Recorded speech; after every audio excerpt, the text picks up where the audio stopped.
Wine glasses are clinking around the table and someone's making a toast about new beginnings, the kind of vague, optimistic statement people make at family gatherings when they're trying to fill silence, and I'm sitting there smiling politely, picking at my food, trying to ignore the weird tension I've been feeling all evening, something about the way people keep glancing at me and then away, something about conversations that stop when I get too close, and then Fletcher's sister Juniper laughs, loud and sharp, and says something that makes the entire table go silent.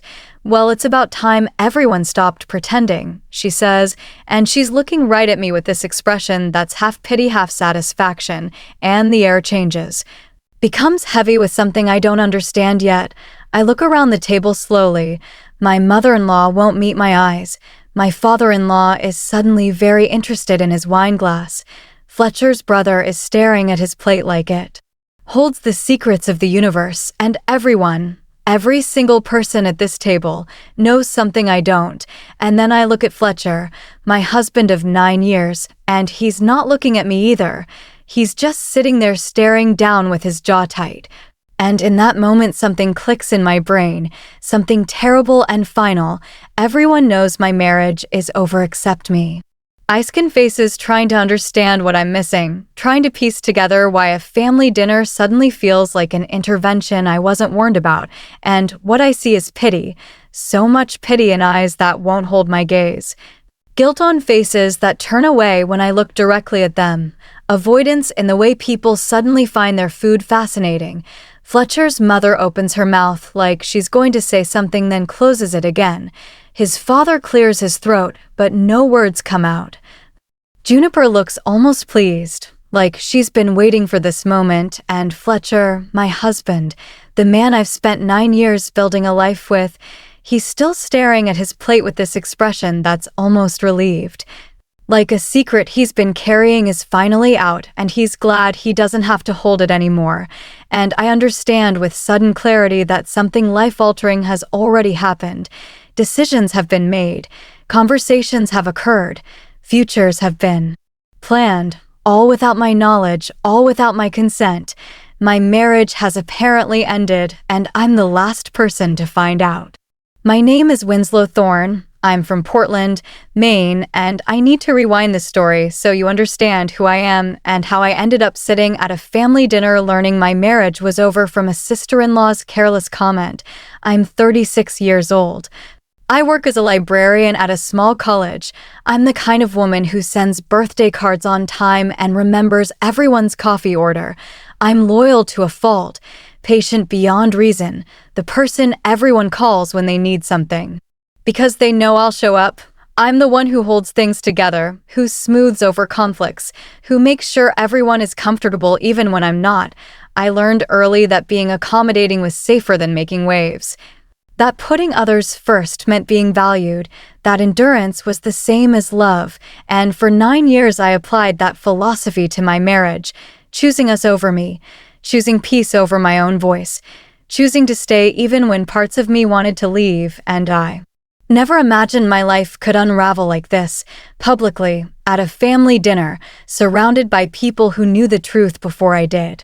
Before the cracks showed, before the distance grew, before tonight, there was a marriage I believed in. Fletcher and I met in our late 20s, married at 30, settled into what I thought was a partnership. We had routines that felt comfortable. Morning coffee together before work, weekend trips to farmers markets, Sunday dinners with his family. We compromised the way couples do. He chose the house, I decorated it. He handled finances, I handled everything else we had. Patterns that worked, or at least patterns I convinced myself worked, and I thought that's what marriage was supposed to be. Not constant passion, but steady companionship. Not fireworks, but reliable presence. I chose us over job opportunities that would have required moving. I chose us over friendships Fletcher didn't approve of. I chose us over grad school because he said the timing wasn't right. And every time I made those choices, I told myself that's what commitment meant, sacrifice and compromise and putting the relationship first. I thought endurance meant love, thought that if I just kept trying, kept adapting, kept being patient, we'd grow closer instead of apart. I was wrong. The first shift happened maybe 6 months ago, subtle enough that I didn't recognize it as the beginning of an ending. Fletcher started coming home later, not dramatically late, just 15 minutes here, half an hour there. Always with reasonable explanations about traffic or last-minute meetings. Conversations at dinner got shorter, less detailed. He stopped sharing stories about his day, stopped asking about mine. When I'd try to discuss plans or problems or anything that required engagement, he'd seem tired, distracted, would say we could talk about it later, and later never came. He started staying up after I went to bed, said he was winding down, watching shows I wouldn't like, keeping his phone angled away when he scrolled. And I noticed these things, registered them somewhere in the back of my mind, but I blamed external factors. He was stressed at work, tired from long hours, worried about his mother's health, dealing with his own stuff. I gave him space because that's what supportive wives do. I didn't push or demand or insist on attention. I just quietly adjusted to his distance and told myself this was temporary, a phase we'd get through, never once considering that the distance was intentional, that he was already halfway out the door. His family had always been polite, but never quite warm with me, surface-level friendly, but keeping some invisible distance I couldn't bridge no matter how hard I tried. I'd host Thanksgiving, and they'd compliment the food, but never the effort. I'd remember birthdays and get thoughtful gifts that were received with thanks, but not warmth. And I told myself this was just how they were, reserved, formal, not the huggy emotional type. But now looking back, I see the pattern differently. Conversations that stopped when I walked into rooms, looks exchanged over my head, inside jokes I was never included in. They were adjusting to a future I wasn't part of, preparing for my absence. And how long had that been happening? Weeks, months, longer. Fletcher's mother, who I'd tried so hard to bond with, buying flowers for her garden, asking about her book club, learning her recipes. She'd been kind, but distant, always with this quality of provisional acceptance, like she was being nice to someone who wouldn't be around long, and Juniper, who'd never liked me, who made little digs disguised as jokes, who always seemed annoyed by my presence at family events. She must have known for a while, must have been waiting for this moment. I confronted Fletcher once about 2 months ago, told him I felt like he was pulling away, told him I was worried about us, about the distance, about how disconnected we felt. And he looked at me with surprise that seemed genuine and assured me I was imagining things, said I was being too sensitive, reading too much into normal life stress. "We're fine," he said, "you worry too much." And he pulled me into a hug that felt more like dismissal than comfort, and I believed him, wanted to believe him, because the alternative was too scary to face. Trusting him felt safer than trusting my own instincts. Accepting his explanation was easier than demanding truth, so I swallowed my concerns, apologized for being oversensitive. Tried to be less needy, less questioning, less present in my own anxiety, and he seemed relieved when I dropped it, seemed grateful that I wasn't going to push further, and I see now that was gaslighting, making me doubt my own perception, making me feel crazy for noticing reality, convincing me that the evidence of my senses was somehow wrong, and I let him do it because I wanted to believe our marriage was worth saving, because I thought my discomfort was less important than his comfort. What I didn't know, what I couldn't have known sitting at that dinner table seeing all those knowing looks, was that Fletcher had already told his family weeks ago that he was done with the marriage. He'd apparently called a family meeting, just them, no me, and announced that he was planning to leave, that he'd been unhappy for a while, that he'd met someone else, that he was going to ask for a divorce, but needed time to figure out logistics, and they'd had time to process this information, time to adjust to the new reality, time to have their feelings and ask their questions and work through their reactions, while I was still living in ignorance, still trying to fix a marriage that was already over in everyone's mind but mine. They'd had conversations about me, probably, discussed how to handle the situation, debated whether someone should warn me, decided collectively to let Fletcher handle it his way, and his way apparently was not handling it at all. Was just letting the truth hang there waiting for some accidental reveal, and tonight that reveal had come courtesy of Juniper's careless comment, and I was sitting at a table full of people who'd known my future before I did. I learned later about the other woman. Not that night, but in the awful days after. Her name was Bryn, and she wasn't flashy or dramatic or even particularly remarkable from what I could piece together from social media and mutual connections. She worked in his office building. Different company, but same floor. They'd met at some networking event or coffee shop. The details varied depending on who told the story, but what everyone seemed to agree on was that she was easy, and I hated that word, hated what it implied, but I understood what people meant. She was easy because she didn't expect loyalty, didn't have 9 years of history creating expectations, didn't know Fletcher's patterns well enough to notice when they changed. She was easy because there was no work involved, no maintenance of a long relationship, no addressing of problems or growing together or choosing each other daily. She was easy because she represented escape, fantasy, a version of himself. That wasn't tied to responsibility or compromise or real life, and apparently that easiness was more appealing than our marriage, than the life we'd built, than the vows we'd made. Back at the dinner table, the silence stretches unbearably, everyone waiting for someone else to speak, to explain, to address what Juniper has exposed, and finally my mother-in-law clears her throat and says in this careful, gentle voice, "We assumed you knew, dear." And that phrase, that assumption, it cuts deeper than any truth could have, because it means Fletcher told everyone else, but not me, means he let his family adjust to our divorce before even informing me we were getting divorced, means I was so irrelevant to my own marriage's ending that no one thought to check whether I'd been included in the decision. You assumed, I repeat, and my voice sounds strange, distant, like it's coming from someone else, and she looks uncomfortable. Fletcher said he was going to talk to you. We all thought he had by now, and I look at Fletcher again, really look at him, and he finally meets my eyes, and what I see there is not guilt or shame or even discomfort. What I see is relief. Relief that the secret is out. Relief that he doesn't have to pretend anymore. Relief that he can stop performing husband. Fletcher finally speaks, his voice calm and detached like he's announcing a schedule change rather than the end of our marriage. "I've been trying to find the right time to talk to you," he says, and the absurdity of that statement in this moment almost makes me laugh. "I'm not happy," he continues. "I haven't been for a while, and I think we both know this isn't working anymore, and he's using we, making this mutual, like I've been unhappy too, like we've both been suffering equally in this marriage, when the truth is I've been blindly, stupidly content while he's been planning his exit. I've met someone," he adds, and there it is, the confirmation everyone at this table already knew, and I think it's time we both moved on.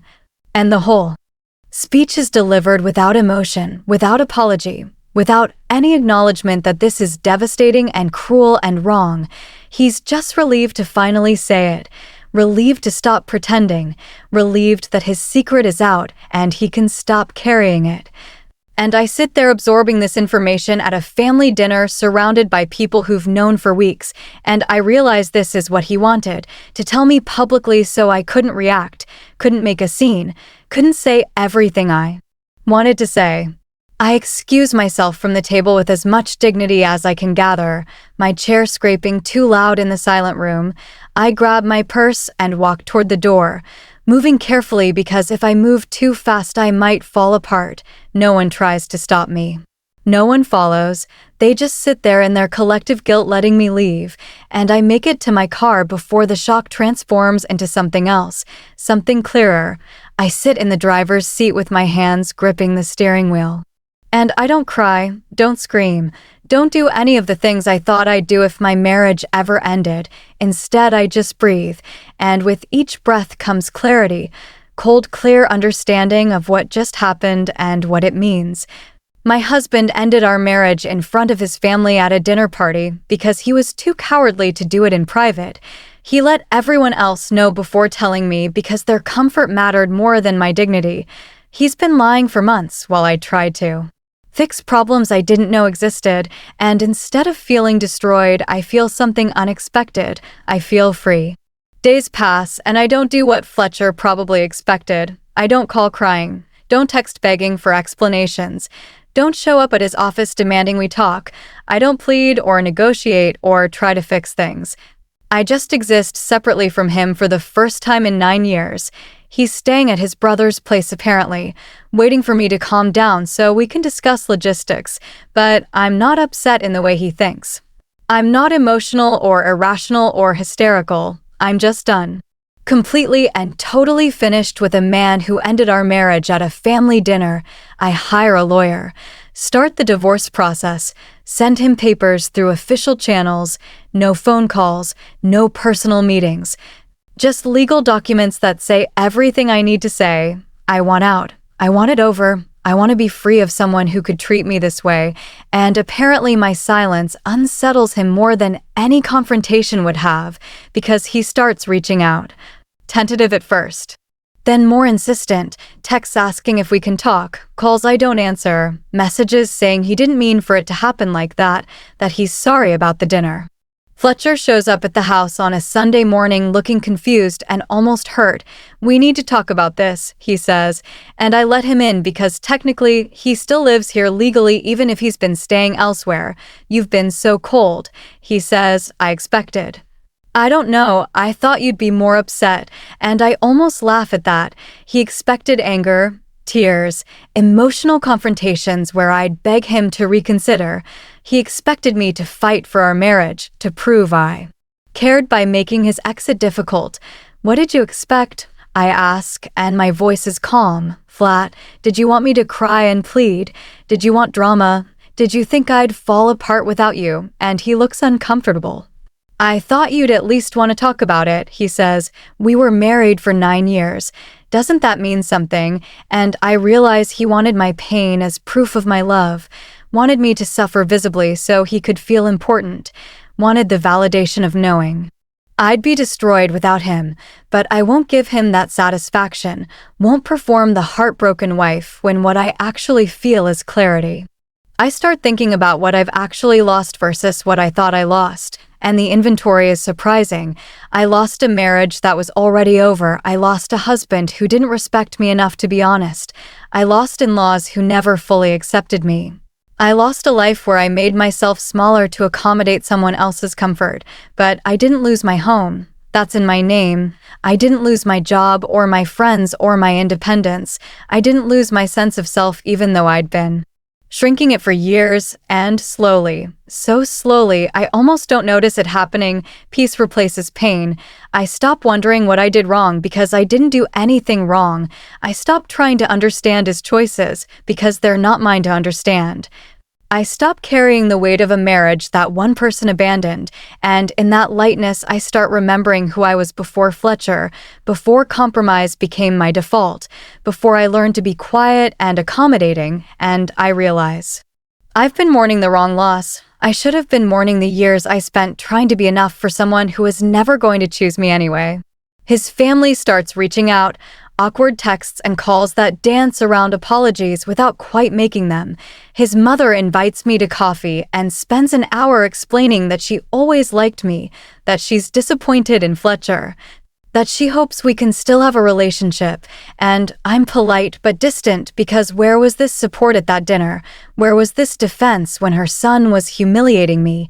His brother sends a message saying he never agreed with how things were handled. Juniper surprisingly apologizes, says she didn't realize I didn't know, says she thought I was being fake at dinner and was trying to call out the pretense, and I accept these apologies with grace, but without warmth because they're too late.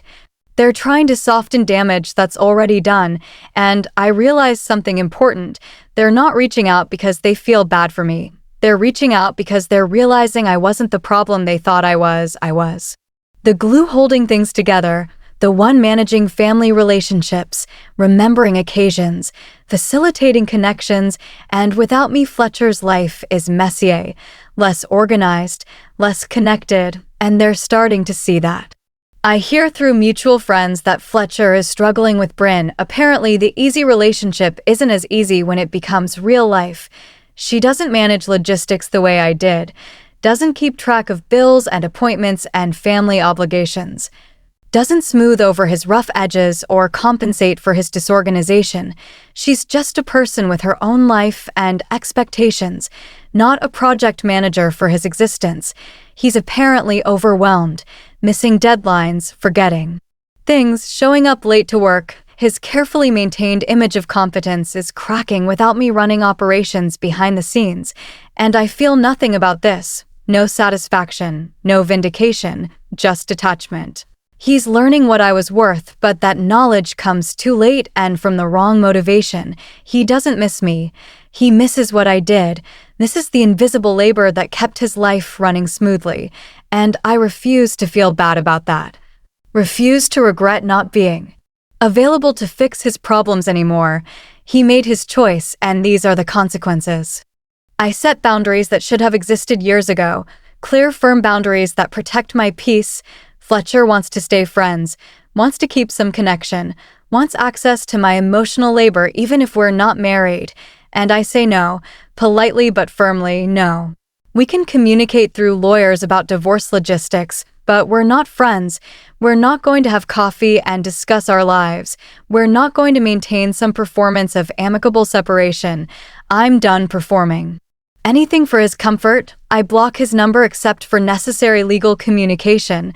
I remove him from social media. I stop asking mutual friends about him because his life isn't my concern anymore. And this clarity, this firmness, it feels powerful in a way I've never felt before. I'm not being mean or petty. I'm just protecting myself, choosing my peace over his convenience. And when he pushes back, when he says I'm being cold and unreasonable, I don't defend or explain. I just hold the boundary, and that strength, that ability to say no without guilt, it's transformative. It's who I should have been all along. Looking back, I understand that my marriage didn't actually end at that family dinner. That was just when I found out it was over. The real ending happened months earlier in quiet moments of disconnection. In conversations Fletcher had with everyone but me, in decisions made without my input, in the slow withdrawal of affection and honesty, my marriage ended the moment Fletcher decided I didn't deserve the truth. The moment he chose to tell his family before his wife. The moment he prioritized his own comfort over my dignity, and recognizing that shifts everything, because it means I didn't lose my marriage that night. I lost people who never chose me, a husband who valued convenience over partnership, in-laws who accepted my exclusion, a family system that protected their own at my expense. And once I see it that clearly, I stop wondering why no one told me, stop questioning what I could have done differently. Stop trying to understand how everyone knew before me. Because those questions all assume I had power I never actually had. So I want to leave you with this understanding. I didn't lose my marriage at a family dinner. I found out my marriage was already lost, already over, already decided without me, and instead of being devastated by that realization, I chose to be grateful. Grateful that I finally knew the truth even if it came too late and in the worst possible way. Grateful that I didn't waste more years on someone who'd already left emotionally. Grateful that I got to stop performing wife for a husband who'd stopped being a husband. And I want to ask you something. Have you ever found out important information last? Been the only one who didn't know your own story was ending?